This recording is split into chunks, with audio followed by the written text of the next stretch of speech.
Born in Bloem, Frederick studied in Pretoria, and it's here that he's making such an impact on his profession.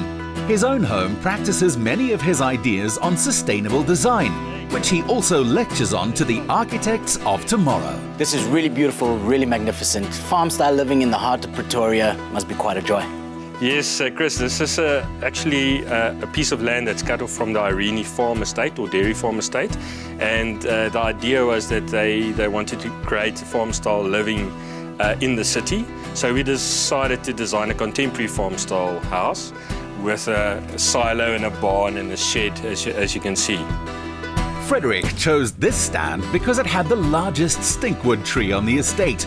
He went through several different concepts over 3 years before settling on this as the ideal design. I must say, I'm impressed. I always thought that silos were used for storing food. Yes, no, they used to store corn in these silos in the old days. And actually, we have a whole basement full of corn. Really? No. This is going to be a good day. The palette inside the house is natural, raw and neutral to allow anyone to stamp their taste on it. Rich in colour and character, this theme is the work of Frederick's wife, Vilna Strey. One of the first things I noticed when walking into this space was the beautiful artwork. Very much so. I'm an ex-art student, so obviously that's where the love originated for it. I do like collecting, and they enhance any room, and they bring colour to a room, they give a bit of attitude, a lifestyle. It represents really what we like and what we believe in. Speaking about art, we know that every masterpiece takes a long time to create, and this beautiful home took you 10 years. Taking into consideration the fact that Frederick is the architect, there's that saying that goes with shoemakers, children never wear shoes. So I guess this house will never ever be finished, so we'll continue building more than likely for another 10 years. But as long as he's building it, it's fine. No, if we stay here that long. Yeah, that too. You let me know when you're moving out so that I can move in. We'll definitely swap some numbers. Lovely. Yeah. In positioning a house, Frederick uses the practical example of camping.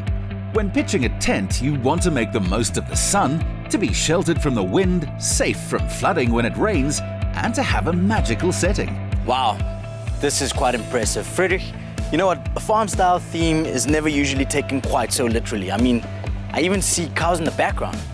Yes, Chris, we're very fortunate to live on a farm in the city. Yes, I can't explain how the lifestyle in this estate. You actually still have kids driving around on their bicycles and actually selling cool drinks on the corner of the streets during the school holidays. So we're really fortunate to stay on a farm in the city, in this bubble. I know that being eco-friendly, especially in your architecture, is something that's really close to you. Actually grew up recycling. My dad used to recycle and he even had earthworms, mostly for fishing. But he also, all the peels of the vegetables and so on went into the earthworm bowl. And yeah, so I grew up like that. And we tried living on a farm now suddenly, or having this opportunity also to incorporate that and much more into the house.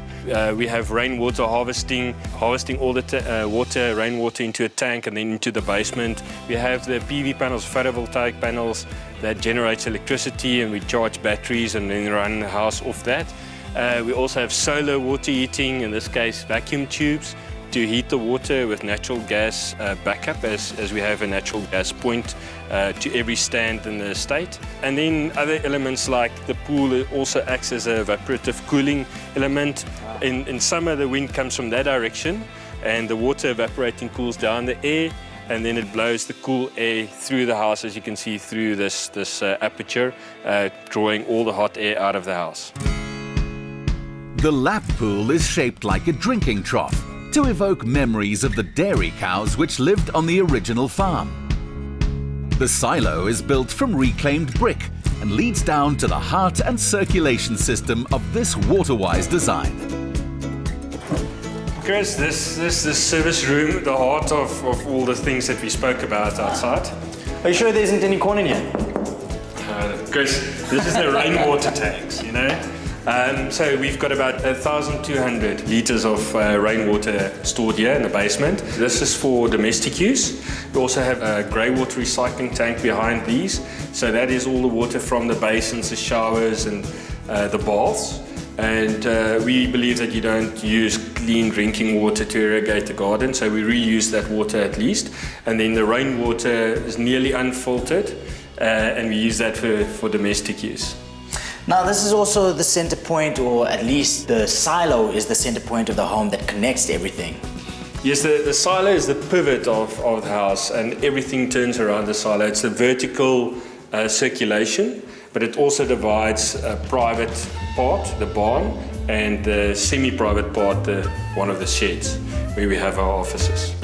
For Frederick's team, this workspace is a perfect example of his flexible design. It could just as easily be a guest apartment or entertainment area. The silo is a mood space and creates a calm transition from work to home. Once upstairs, varnished wooden OSB boards make for a homely atmosphere and add texture. The feeling of an open plan is always refreshing. What was your motivation behind it? Well, the idea was to create a single deep space, so to let the outside in and the inside out, and have cross ventilation to cool down the space without having air conditioning necessarily. You're a very talented man. Not only are you the architect, but you also made some of the pieces in this beautiful home. One of them is the light fitting in Noah's bathroom, where I bought a few buckets on the side of the road, painted them inside and created a chandelier for the bathroom. And then also Noah's bed.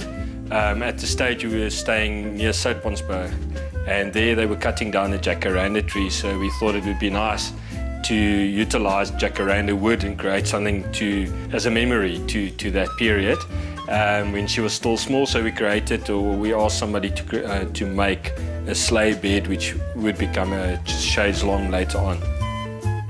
I also made a few other items like the server in the dining room, and I utilized a wheelbarrow wheel, quite a large one, in the foyer to make that chandelier. As well as these artistic features, Frederick did much of the plumbing and carpentry himself, including a very sentimental and practical piece. And this must be the main bedroom. Yes, Chris, actually this bed has a nice story to it. Vilna fell pregnant and we were sleeping on the mattress at the time, and she couldn't get off the mattress anymore. So she asked me for a bed, so I decided instead of going to buy one, I'll design and make one. And I had to design the space around the bed, and actually the bed also creates a barrier or a screen between the bathroom and the bedroom, creating an open space and making both potentially small spaces feel much bigger. In summer, temperatures here can go up to 35 degrees and in winter fall below freezing. So the house is double glazed with insulated walls, floors and roof. The constant temperature is ideal for year-round entertaining. Frederick, where to from here, since you've already created a beautiful masterpiece? Well, after 10 years of designing and building this place, I've gathered a lot of new ideas. So we're actually looking at downsizing and incorporating all those ideas in the new home.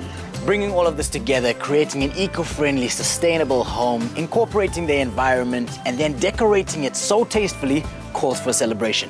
Cheers to the best of the good life. Clients often request this same design, but Frederick prefers using the eco ideas and building something unique each time.